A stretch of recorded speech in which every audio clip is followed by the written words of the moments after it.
how, I think, did you plan to approach 2020? And I think, how has it changed as the year has gone on? Yeah.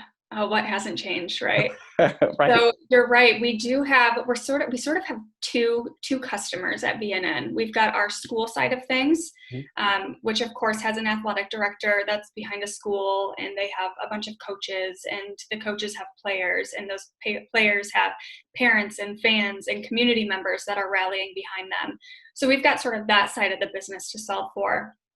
That was really interesting when COVID hit, because of course schools stopped and sports stopped Right. across the nation, right?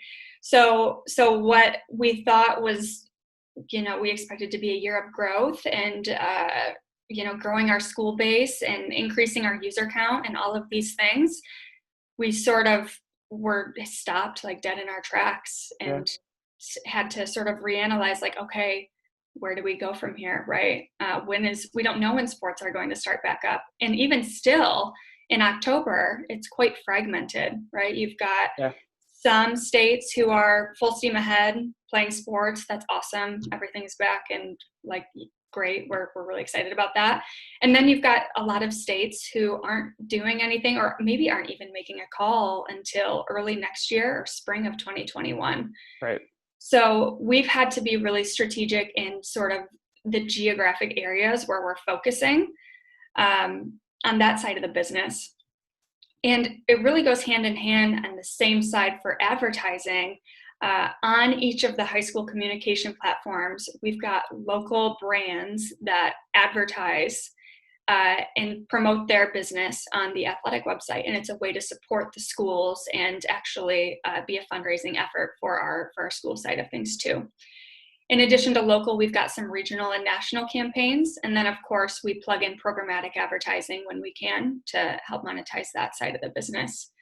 When COVID hit that side, obviously if sports aren't happening, the traffic on our sites is a lot lower. Right. So that really impacted our advertising side of things too.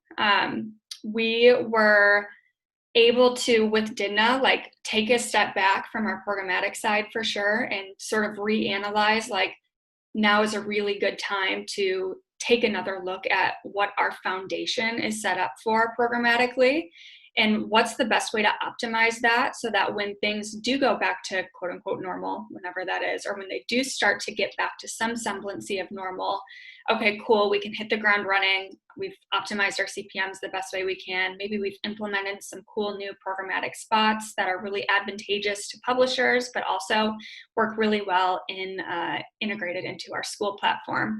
So that's been really interesting to sort of take a step back and be able to reanalyze priorities and like what's the best thing to do for scale moving forward.